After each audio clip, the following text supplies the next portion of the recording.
क्या आपने कभी ऐसे राजा के बारे में सुना है जिसे शोर से इतनी नफरत थी कि उसने जमीन ही छोड़ दी? एक ऐसा महल जो पत्थरों से नहीं सिर्फ कांच से बना था, वो भी जमीन पर नहीं बल्कि झील की खतरनाक गहराइयों में। आखिर कैसे सांस लेते थे लोग उस पानी के नीचे? स्वागत है आप सभी का अंश ऑफ स्टोरी पर। मैं हूँ अंश और आज मैं आप सभी को सुनाऊंगा राजा छुई मुई की वो अनसुनी दास्तान जिसे सुनकर आप सभी के रोंगटे खड़े हो जाएंगे। तो चलिए उतरते हैं झील की उन खतरनाक गहराइयों में जहाँ मौत और खूबसूरती दोनों एक साथ रहती थी। बहुत समय पहले की बात है।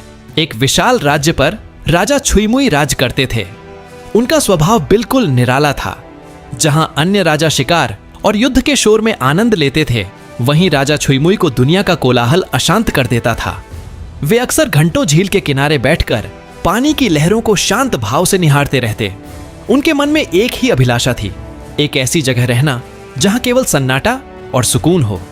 एक दिन उन्होंने घोषणा की, मैं इस धरती पर शोर के बीच नहीं रहूंगा। मैं अपना महल राज्य की सबसे गहरी और निर्मल नीलम झील की तलहटी में बनाऊंगा। राजा के इस आदेश ने पूरे राज्य को हैरत में डाल दिया। पानी के नीचे महल बनाना असंभव सा कार्य था, लेकिन राजा छुई मुई का संकल्प अटल था। उन्होंने दूर दराज के प्रदेशों से सबसे बुद्धिमान विद्वानों और शिल्पकारों को इकट्ठा किया। उन्होंने साफ कर दिया कि उन्हें कोई साधारण ढांचा नहीं, बल्कि पानी के नीचे एक नया संसार चाहिए। महीनों की मेहनत के बाद झील के तल पर निर्माण शुरू हुआ। पत्थरों की जगह एक विशेष जल कांच तैयार किया गया। यह कांच हीरे से भी कई गुना मजबूत था, जो पानी के विशाल दबाव को झेल सकता था। दीवारों को आपस में जोड़ने के लिए पिघले हुए चांदी के मिश्रण का उपयोग किया गया, ताकि पानी की एक बूंद भी अंदर न जा सके। महल तक पहुंचने के लिए एक विशाल जल स्तंभ एलिवेटर बनाया गया। यह पीतल का एक गोल कक्ष था, जो भारी जंजीरों के सहारे ऊपर से नीचे उतरता था। जब राजा उसमें बैठते तो वह धीरे धीरे पानी को चीरता हुआ पाताल की गहराइयों में चला जाता। जब महल पूरी तरह तैयार हुआ तो राजा छुई मुई ने पहली बार उसमें प्रवेश किया। वह दृश्य देखकर उनकी आंखें फटी की फटी रह गईं। महल की छत पूरी तरह पारदर्शी थी।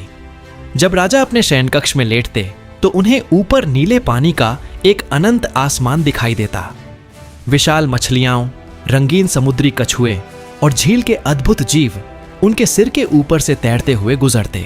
दिन के समय सूरज की किरणें पानी की परतों से छनकर आती थीं, जिससे महल की दीवारों पर नाचती हुई सुनहरी लहरों की आकृतियां बनती थीं। रात का नजारा और भी जादुई था। महल में आग वाली मशालें जलाना मना था, क्योंकि उससे हवा कम हो सकती थी। इसलिए दीवारों पर विशेष समुद्री शैवाल लगाए गए थे।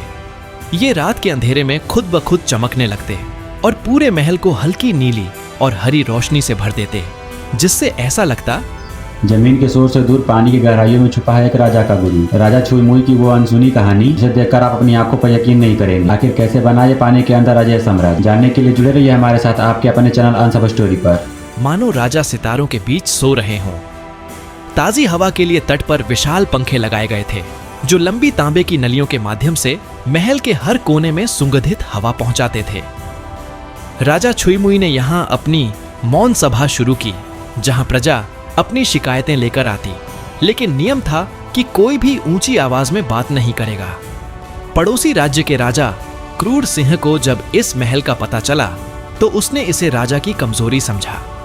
उसने सोचा कि राजा छुई मुई डरपोक हैं और पानी के नीचे छिपे हुए हैं। क्रूर सिंह ने एक विशाल सेना के साथ हमला बोल दिया और राजा के सतही किले को घेर लिया। लेकिन राजा छुई मुई तो अपने जल महल में शांति से बैठे संगीत सुन रहे थे। जब उन्हें हमले की सूचना मिली तो उन्होंने घबराने के बजाय एक गुप्त बटन दबाया। महल के बाहरी हिस्सों में बने विशाल द्वार खुल गए। इससे झील के पानी का दबाव इतना बढ़ा कि एक भयंकर भंवर पैदा हो गया। दुश्मन की नावों और सैनिकों को उस भंवर ने अपनी ओर खींचना शुरू कर दिया। अचानक झील के बीच से वह पीतल का जल स्तंभ बाहर निकला और उसमें से राजा छुई मुई अपनी छोटी लेकिन निपुण सेना के साथ प्रकट हुए। दुश्मन सेना पानी के प्रहार और राजा के अचानक उदय से इतनी डर गई कि वे अपने हथियार छोड़कर भाग खड़े हुए। उस दिन के बाद किसी ने राजा छुई मुई को कमजोर समझने की हिम्मत नहीं की।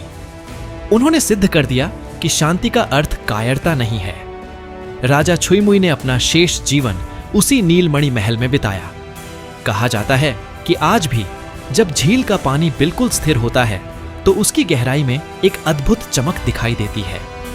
लोग मानते हैं कि वह राजा छुई मुई का महल है, जो आज भी उतना ही सुरक्षित और सुंदर है जितना सदियों पहले था। तो दोस्तों, ये थी कहानी राजा छुई मुई की, जिन्होंने साबित कर दिया कि जो शांत होता है वो कमजोर नहीं होता। पानी की वो गहराई आज भी उस महल को अपने सीने में दफन किए हुए है। अगर आप सभी को राजा छुई मुई की यह साहस और मेरा यह अंदाज पसंद आया तो इस वीडियो को लाइक करना न भूले। ऐसे ही और भी दिमाग को हिला देने वाली कहानियां सुनने के लिए हमारे चैनल अंश स्टोरी को अभी सब्सक्राइब कर ले। मैं हूँ आपका दोस्त अंश, मिलते हैं अगली कहानी में।